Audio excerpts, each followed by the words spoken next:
Hello everyone, मेरा नाम मोहम्मद बिलाल और आप देख रहे हैं टेक क्लाउड। आज हमारे पास मौजूद है Vivo V23E और इसमें जैसा कि आप देख सकते हैं कि हमने PUBG स्टार्ट की हुई है और आपको बताएंगे कि यहाँ पर आपका एक्सपीरियंस कैसा रहने वाला है। तो यहाँ पर सबसे पहले अगर इसके ग्राफिक्स की बात करूँ तो यहाँ पर मैं आपको ग्राफिक्स दिखाता चलूँ। सबसे पहले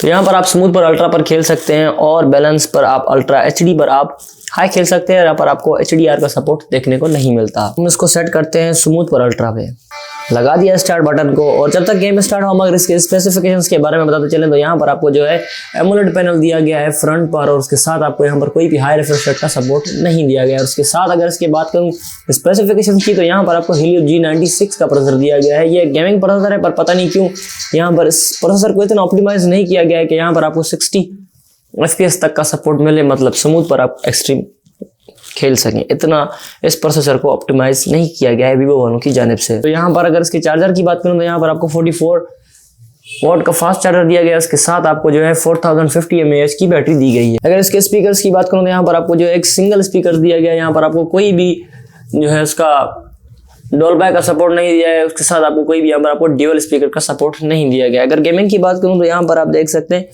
कि यहाँ पर हमारी गेमिंग तो स्मूथ है पर यहाँ पर एक मसला जरूर आपको दिया गया है कि यहाँ पर आपको जो है मैक्सिमम आपको जो है 40 FPS तक खेल सकते हैं और उसके साथ जो है आपको मैक्सिमम आप 40 FPS ही खेल सकते हैं। अगर इसमें आप जो है टूल्स या प्री इंस्टॉल ऐप इंस्टॉल करते हैं कुछ ऐप जैसे कि GFX टूल वगैरह, तो यहाँ पर आपको जो है आपकी सेटिंग चेंज हो सकती है। आप यहाँ पर स्मूथ पर एक्सट्रीम खेल सकते हैं। लॉन्ग सेशन गेम की बात करूँ तो यहाँ पर आपको लॉन्ग सेशन में भी कोई हीट देखने को नहीं मिलता है क्योंकि यहाँ पर जो है आपको इस प्रोसेसर को इतना पुश ही नहीं किया गया है कि यहाँ पर आपको एक्सट्रीम दिया गया है और इसमें कोई इतना बड़ा लोड भी नहीं दिया गया है जिसकी वजह से यहाँ पर हीटिंग इश्यूज मिल जाए आपको।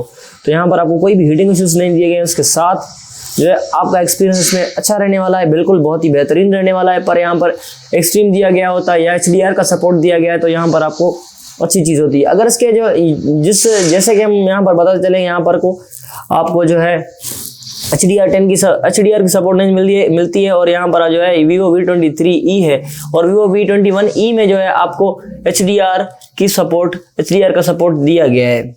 वहाँ पर आप मैक्सिमम जो है स्मूथ पर अल्ट्रा खेलेंगे पर वहाँ पर आपको HDR पर हाई खेल सकते हैं, HD पर आप अल्ट्रा खेल सकते हैं। और अच्छी चीज़ नहीं है कि यहाँ पर आपको 3.5 हेडफोन जैक नहीं दिया गया है और उसके साथ जो है आपको टाइप C के पोर्ट के अंदर ही आपको जो है हेड फ्री लगानी पड़ेंगी इसकी वजह से।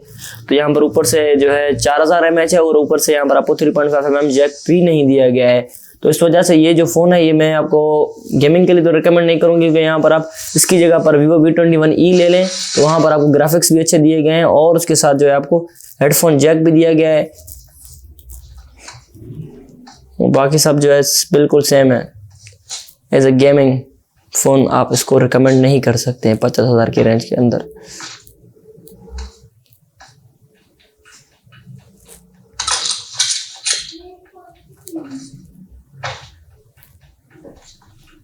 यहाँ पर हल्का हल्का जो है ना लैग भी देखने को मिलता है, हल्का हल्का थोड़ा सा। तो आप देख सकते हैं, शायद आप नोट ना करें, मैं आपको बताऊंगा यहाँ पर आपको जो थोड़ा सा लैग देखने को मिलता है। यहाँ पर जो है परफेक्ट गेमिंग फ़ोन नहीं है ये। तो इसकी जगह पर आप Vivo V21E को रिकमेंड करूंगा मैं बिल्कुल। यहाँ पर जो है आपको एक जो है घटिया किस्म की गेमिंग दी गई है और यहाँ पर आपको सबसे बड़ी चीज़ ये है कि यहाँ पर आपको 3.5 जैक देखने को नहीं मिलता। अगर उसको आप चार्ज में लगा खेलते हैं तो आप हैंड फ्री नहीं लगा पाएंगे इसमें। अगर जो है आप इसमें चार्जिंग के इशू की बात करें तो यहाँ पर आपको 4000 mAh की बैटरी दी गई है जिसकी वजह से यहाँ पर आपको जो है चार्जिंग का इशू ज़रूर आने वाला है। तो आज की वीडियो में सिर्फ इतना ही। अगर आप हमारे चैनल पर नए हैं तो चैनल को सब्सक्राइब करें और वीडियो को लाइक करना ना भूलें।